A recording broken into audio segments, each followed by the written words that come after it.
I hate to be the bearer of bad news, but you may not have the luscious flowing locks or theatrical genius of Matt Mercer. But today we're going to be talking about 3 easy tips on how to drastically improve your DMing and get yourself a little closer to that Matt Mercer effect. Let's go.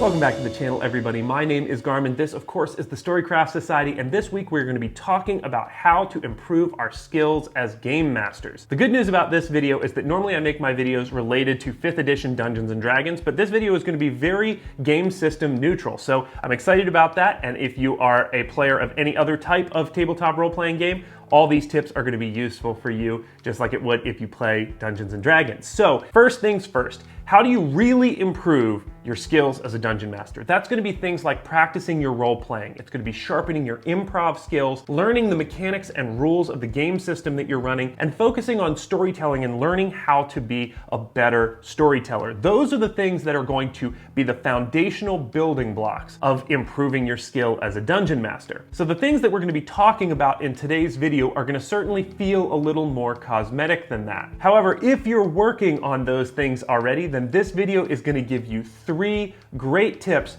on how to improve your dungeon mastering experience and give you that Matt Mercer effect when you're running a game at your table. So let's dive into it and get to number 1.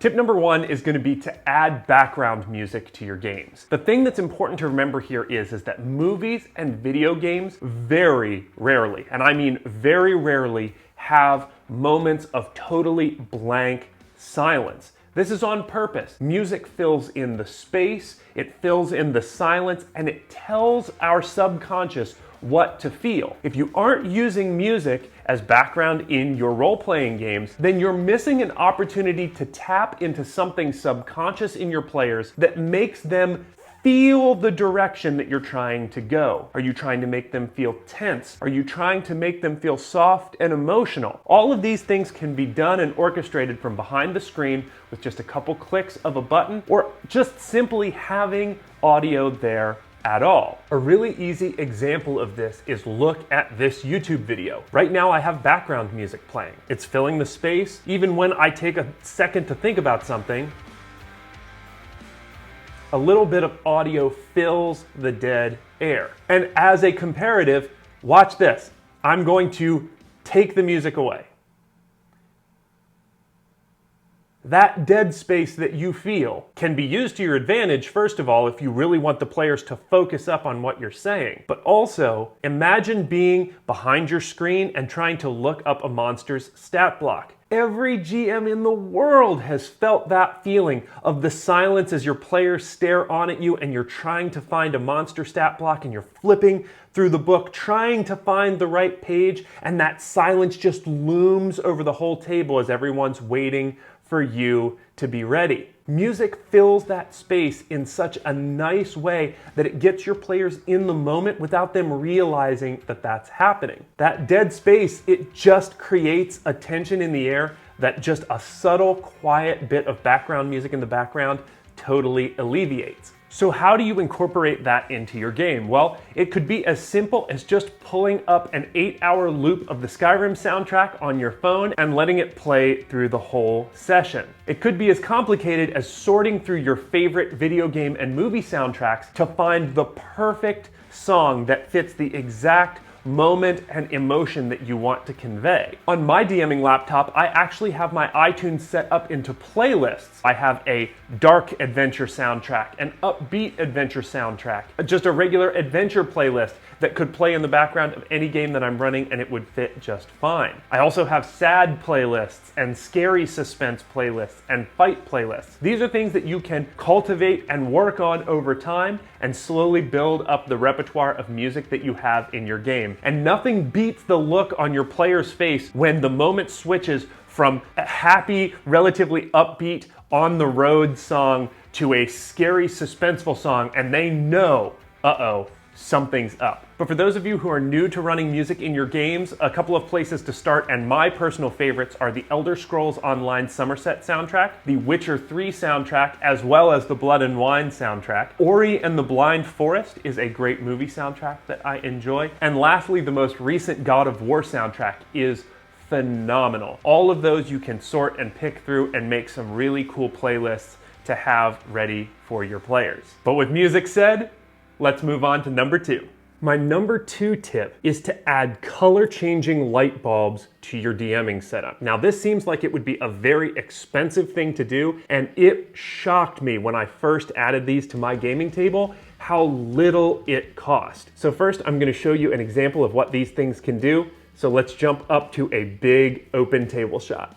So here we are at my game table. This is the average lighting. It's a cool lighting, and it basically sets the room up to feel ready for gameplay. Let's say that the adventure takes place in an enchanted forest. Pretty cool, right? Now the players are in the green, dense, wet forest, and they are ready for adventure. Let's move along. How about the big bad evil guy's lava-filled lair? Now the players are scorching in their seats under the heat of the lava that is blazing around the whole room. What happens when our heroes are camping along a roadside in the middle of the dark, dark night? Now, when the orcs sneak up from beside the camp, the players are setting in the darkness that their characters are. For me as a GM, irreplaceable, the ability to change the mood of the room with the lighting that you have. So for how effective color-changing light bulbs are in changing the mood of your game and adding to a more cinematic experience, I think that they are absolutely worth the price. And it's not like they're coming in at $100 a bulb or something absolutely unthinkable. The price point is relatively inexpensive, and they come with a very handy remote that will allow you to change into basically any color that you'd want. Super, super, super useful, and I think a really fantastic way to change the mood of your table. Let's move on to number 3.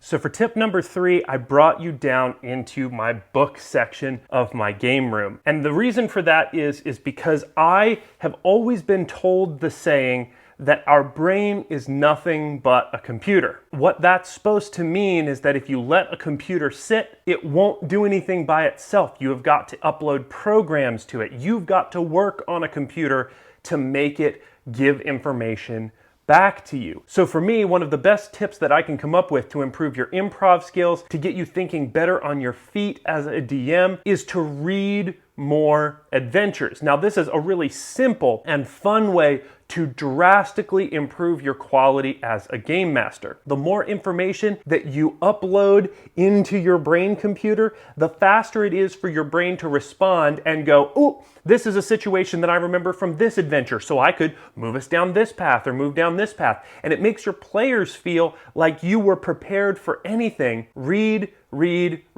more adventures. I think it's very fun. I think it's super engaging. And if you can get yourself to the point that you're like me, where I am at this point pleasure reading adventures, like I'm like choosing to pull an adventure off of my shelf and read it just for fun, that will drastically improve your quality as a GM. I think maybe faster than anything else, particularly if you're first starting. If you're a brand new GM, reading lots and lots of adventures is like beyond useful. That might actually be my number 1 tip for newer GMs who are really trying to sharpen their skills while they're relatively new to the game. So there are our 3 tips. Now, these 3 things alone are not going to make you Matt Mercer, no matter how much I've tried and wish that I could be.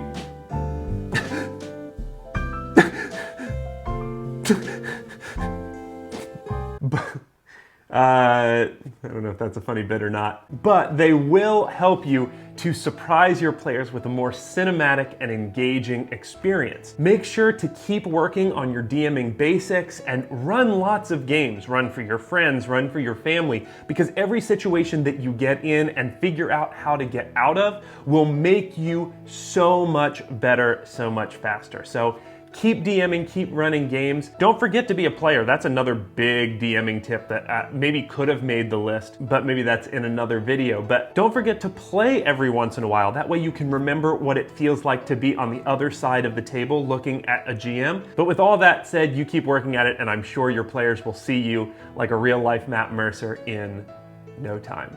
But thank you so much for watching. If you enjoyed this video, definitely leave me a like down below. In the comments section, let me know what one of your tips for being more Matt Mercer-like at the table is. Be sure to share this video with somebody that you think would enjoy it. That is the best way that you can help a small YouTube channel out. Subscribe if you haven't. Check out our merch stores. I have both of those linked in the description below. But with all that said, I've got nothing else for this week. So until next week, get out there, run some games, and I'll be seeing you.